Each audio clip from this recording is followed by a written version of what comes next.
I was recently struck by the brutal simplicity of the following by the Twitter account PUA Dating Tips. Never underestimate a woman's capacity for sexual cruelty. Yes, the sexual marketplace can be unfathomably cruel, and yes, much of that is down to the capricious and savage ways in which women can act. This is not to denigrate women en masse, and nor is it to let men off the hook. Many men, myself included, have the capacity to act selfishly and in ways that are hurtful to women in dating. But there's a very specific genre of cruelty, sexual cruelty, that seems to me, in my near half century of experience and observation, to be the particular domain of women. Infidelity is common to both genders, but taunting and tormenting the cuckolded party in a sadistic manner appears to be more of a female speciality. If you've never read the novel Venus in Furs by Leopold von Sacher-Masoch, then you should. Published in 1870, it is a marvellous evocation of a sub-dom relationship where the woman takes the lead almost literally. In the story, the male protagonist, Severin von Kuzimiski, becomes so infatuated with a woman, Vonda von Donadieu, that he signs a contract with her where he becomes her slave and allows her to treat him in progressively barbaric ways. At the climax of the book, Severin is forced to watch while Wanda has sex with her new lover, Alexis Papadopoulos, a Chad who later whips Severin brutally. The book is a banquet of outrageous abuse and twisted love, and a fascinating exploration of a sadomasochistic relationship. And actually, the term masochism itself was derived from the author's surname. But putting aside the undeniable fact that a small subsection of men are genuinely masochistic and want to be mistreated, and that not all women are horrendous sadists, the novel powerfully brings to life the female capacity to mistreat men largely for the fun of it. By the way, for another take on this, check out the Sarah Michelle Gellar 90s movie Cruel Intentions and the book it was based on, Les Liaisons Dangereuses.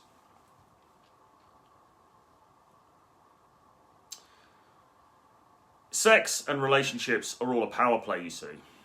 As much as we would like both parties to come out enriched by the experience that they've had, this is not often the way things occur, although you can certainly get close to it, and that's precisely what I recommend the guys that I work with do. As Rollo Tomassi famously wrote, the cardinal rule of sexual strategies is that for one sexist strategy to be fulfilled, the others must be compromised or abandoned. Usually, there is one dominant party within any given relationship and another who is subservient. Or in some cases, both parties are about equal and there is a silent subterranean wrangling and jostling for dominance going on. This sort of thing is not just relegated to sexual relationships, by the way. You will also see a similar dynamic play out in the workplace, in business, within friendship groups, and so on. Regardless of the sphere, human beings like to get one over each other, it seems. Regardless, there is an immutable law of human nature, which is as harsh as it is true. Other people will abuse you to the precise degree that you allow them to. In other words, if you communicate to someone, through your behaviour, that you are prepared to accept anything from them, then they will take the piss, going as far as they believe they can get away with. I first observed this phenomenon back in the school playgrounds, and it saddened me then, as it still does to this day. You would hope that some higher, more civilised impulse would curb humankind's tendency towards gluttonous abuse, but history shows that this is not always the case. But back to women. The thing you want to avoid is giving her too much power over you. If she knows that you are hopelessly infatuated with her, to the point where she can do anything she wants and you won't complain, then the chances are she will. Why? Perhaps for amusement. Perhaps because of boredom. Or perhaps because she has lost attraction to you because of your supine nature, and she is hoping that by inflicting increasingly intolerable punishments on you, even you will finally snap and say, no more. Maybe it's a combination of all three. Who knows? It's a very bad idea to meet up with your ex again after you guys have broken up, particularly if she initiated the split.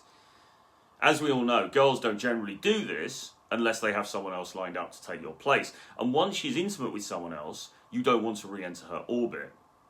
But as a callow 21-year-old, I knew none of this. And so when I was dumped by a girl named Anna, I bombarded her with phone calls until she agreed to meet with me again for drinks as friends in order to discuss our situation. Anyone who's watching this, who's considering doing something similar, by the way, don't. It will not end well. You are immediately on the back foot because you really only have one thing to say, one pitch to make, which is, please come back to me. She is likely there out of pity and perhaps a small twisted desire to see you suffer. So I met up with Anna for drinks. It was around the time of her 21st birthday, as I recall. When we met, she was wearing a short skirt, a tight top and knee-length boots, a mildly sexy outfit, perhaps designed to show me what I was missing. It worked.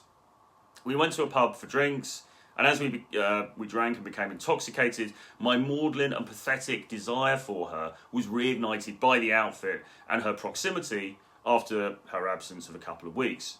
Which, by the way, is another reason not to meet up with an ex. It will always set you back in the process of getting over her. After a while, a man approached our table, a rather good-looking, curly-haired chap from what I remember, and started chatting to her. It was all fairly jovial, friendly stuff. It seemed that they already knew one another through adjacent social circles, but it was pretty clear to me that the guy was hitting on her. And when he casually asked for her number at the end of the conversation, I knew this to be the case. At the time, I was too much of a simp to call him out on his behaviour, but anyway, what was I supposed to do? She was now no longer my girlfriend. She could talk to anyone she wanted. When the guy left, I asked Anna about him, and she assured me that he was just a friend and that nothing would come of it. But I could tell from her flushed complexion and bright eyes that she had loved the attention, and I intuited that this was only heightened by my having been there to witness it. Worse was to come. We fell to discussing what she'd been up to in the weeks since our split, and it turned out that she'd become friendly with this other guy who she met back in her hometown of Birmingham. I pressed her for details, which at first she seemed reluctant to share, but in the end she revealed what seemed to me with some relish that she had been back to this man's house after a party and slept with him. There was something in the way that she imparted this information so casually and yet so distinctly that it seemed designed to hurt me. After all, she knew how much I was still in love with her, but my feverish chasing of her no doubt disgusted her, and she took great pleasure in crushing my dreams of reconciliation with this shattering revelation. It's one thing for a woman to sleep with someone else once the relationship has ended, but it's quite another if she does it when you're still together.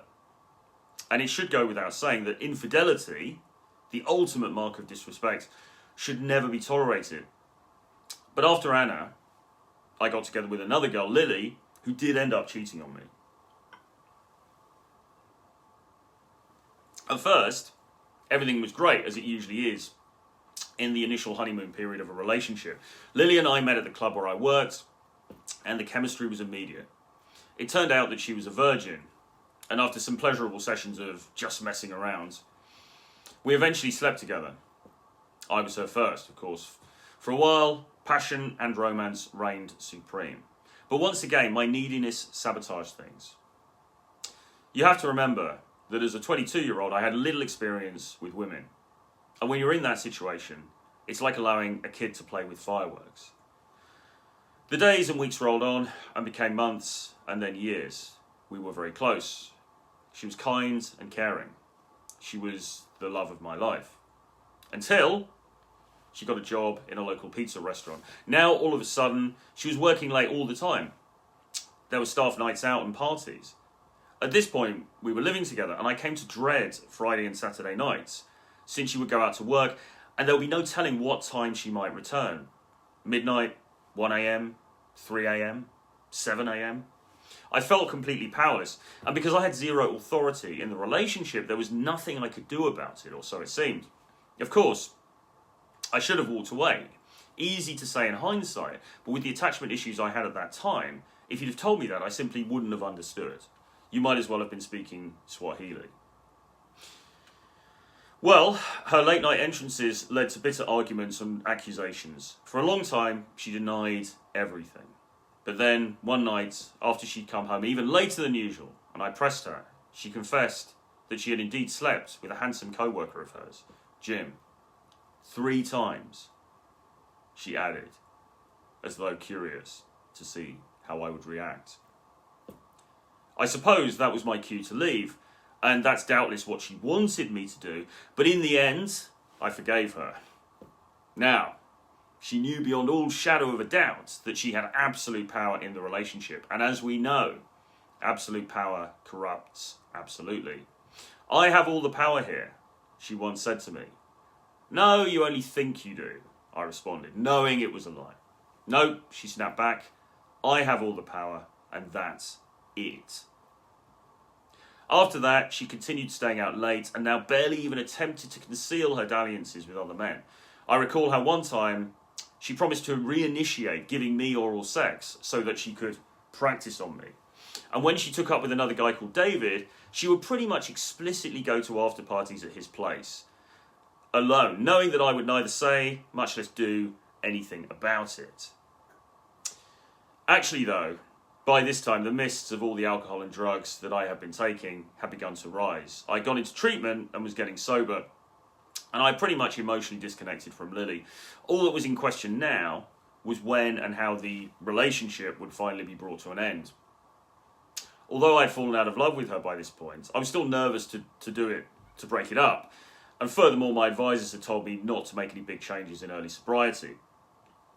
All I could do now, with my newfound clarity, was look on slightly aghast at just how far she felt entitled to go in her mistreatment of me, and at just how much she felt justified in taking the piss. Finally, after a month or so, we separated for good. While I undoubtedly missed her, we'd known one another for nearly 5 years, I never looked back. These experiences opened my eyes to the cavalier manner in which women can behave if you allow them to. Sexual cruelty appeals to the sadistic side that some women possess. There is little doubt that a few dysfunctional women, not all, actually enjoy watching men suffer. If you suspect that you are one of them, then you should run for the hills immediately. For other women, sexual cruelty is a tool that can be employed in an effort to get the man to end the relationship, which she wants to get out of, but is afraid to end for herself. I'm sure there are other motivations. Regardless, being on the receiving end of such treatment is not pleasant. The important thing is to be vigilant and don't allow yourself, through your own weakness, to get into a position where someone has the power to treat you poorly. If you'd like a free call with me to discuss your own particular dating situation, then hit the link in the description below. You can also check out my bundle of 11 books about dating, sex, and the dating marketplace called Renegade Dating Blueprint. Again, the link is in the description below. See you next time.